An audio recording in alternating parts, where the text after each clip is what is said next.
Hey there, Sharon Horne-Ellstrom here. Welcome to day 1621 of What You Up To Now.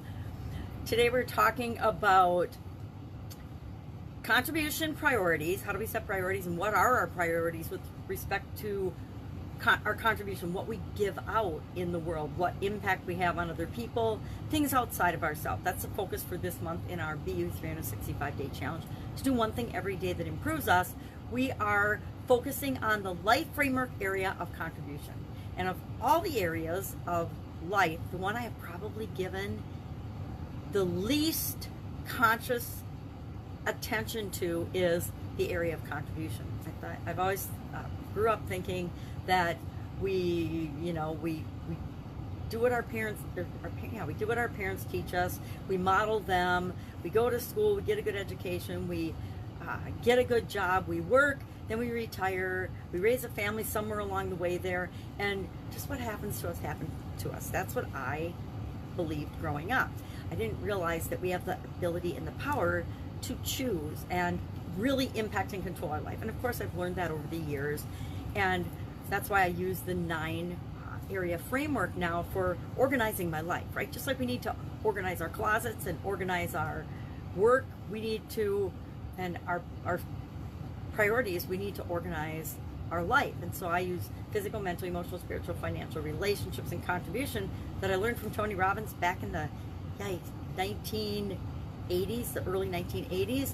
And then last year, kind of coming out of the COVID pandemic, I joined a coaching program where I participated, and we focused on core skills, core abilities, and they were communication and confidence. So I added communication and confidence to my life framework, and I use all of those now in terms of, I guess we could go 9, that's easier than the thumb. Why am I using the thumb? So I added those so that those, I think, are key foundational skills, right? Our communication and our confidence, just like the other areas of our life framework, really impact all the others. And so I added them.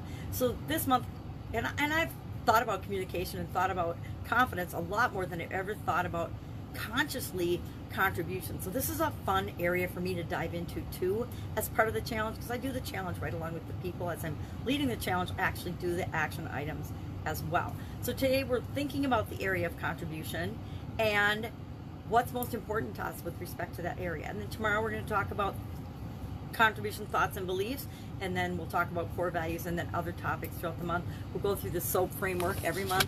We apply the SOAP framework to this area or aspect of our life that we're discussing, and we'll think of, what is one area of contribution that we really, really want to make an impact on, and we'll apply the SOAP framework, and we'll do that as part of this month's exercises and action items. So we're going to break it down into a little piece every day, so by the end of the month, we can make this area and improving in this area and achieving our goals and objectives for it automatic, just like all the other areas and aspects of our life. So we talked about priorities, and I just shared a list of 10 ways to make the world a better place that I'd gotten online to prime the pump and get us thinking about, well, what are some things that are maybe important to us that we really haven't articulated or thought about before, but that we could absolutely positively do. The vast majority of us, and I think one of them was something like, stand up to everyday injustices. How many of us have ever seen something that was just like, wow, that doesn't seem right, that's not right, and we didn't say anything, we just walked away, and then we thought about it later and like, wow, I really wish I would have said something. And I've had people in my life say something when I was upset about something, somebody would come by and say, oh, you're beautiful, or they'd say, something that was encouraging, and they gave value to me and they contributed to my life in a positive way. I have no idea who they are. I think of them as people and angels that come in and out of our lives for just an instant, but they contribute to our life and they contribute to making the world a better place.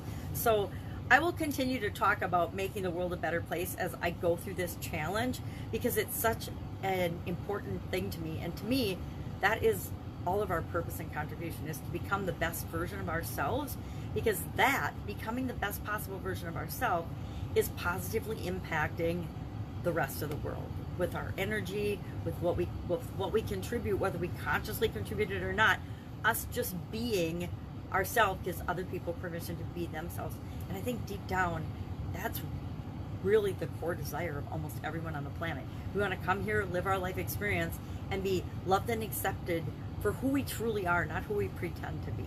And so contribution is a huge area, and we're not often aware of the impact that we're having on other people, and contribution is the impact, and we can choose whether that impact is positive or negative. And I'm going to say, I know I've had negative impacts on people in my life, and I regret those, not to the point where they're damaging my life now, but I've learned from those to say, oh my gosh, when I think back to high school and I would tease people and call them names, that was probably not the best contribution to the world, right? And since then I've learned, and I don't call people names anymore, because I wouldn't want to be called names, and if I don't want to be called names, I don't call other people names, right? Even in jest and jokingly, unless everybody's in on it, right? And we all agree that it feels good to us. All right, so we talked about what are our priorities, and we're just sharing our three priorities with respect to contribution that come to mind. Mine, of course, one is make the world a better place. Another one is to positively impact and contribute to those I love and care about. And I don't know what my third one is yet. I haven't thought of it. I have to think about the area of contribution a little more. What do I really want to focus on, or what's really most important to me right now? Excuse me. And then for our Supersize Your Business contribution related idiom was prime the pump. And I actually love this idiom. I love this expression. Maybe not what it stands for now in terms of putting money into something to stimulate it, like stimulating the economy when we're having tough economic times. Government will increase spending in order to get the economy flowing again, right? Into things like that. So that's a meaning of prime the pump. But prime the pump originally was, and still is used today, to actually get the air and the gas out of a line so that water can flow, so that liquids can flow. I think you probably prime pumps whenever you're pumping liquids still, and it's probably all electronic and automatic now on our wells and on systems these days. But I remember growing up, when I was a little girl, we had my grandpa and his brothers, my dad's dad and his brothers, had a cabin called Trollhättan in Wisconsin. I don't even remember where it was in Wisconsin. Just we went down this line of walnut trees. I remember that. And obviously I was pretty little. We used to go there and play, and they had the water, you had to pump it out in one of those big metal pumps out in front of the cabin. And so you'd have to prime the pump, you'd have to pour a little water down before you started pumping, or you wouldn't get any water out. And sometimes how we learned this lesson was our parents didn't teach us to prime the pump originally. They let us all just go around taking turns pumping, trying to get water out of the well, and we couldn't get any until they taught us how to pour a little down to prime the pump and get the gases out so that the water could flow. So I actually have fond memories of this particular idiom and expression. And so that's what we shared for Supersize Your Business. Facebook is doing strange things. I actually record my videos in the morning, every morning, on Facebook Live. And it's one of those things. Platforms we don't own are ever changing, and we just need to roll with the changes. And today I could do it, I could record, what's it called? Portrait, but not landscape. And I had options for portrait, but not, and they've all changed, but not for landscape. And I suppose it's just like everything else. A few days ago, I couldn't post, for about a week and a half, I didn't have the ability on my phone to post to pages. Now all of a sudden, one of my other pages has turned to their new format, and I will be able I can post to pages again because they brought that feature back. Right now there's a bunch of features like filters that are not available, and portrait, and there's another couple things that weren't available as options that I usually use every day because I like to filter out what I really look like a little bit. Sometimes my makeup's blotchy. Being visually impaired, my makeup tends to get kind of funky. I'm gonna have to get somebody to do it for me one of these years, but I'm gonna put it off as long as possible. I like to do what I can do with what I've got right now. That's one of my core beliefs, I guess, is do everything you can with what you've got, figure it out. There's always a solution. Anything's possible, stuff like that.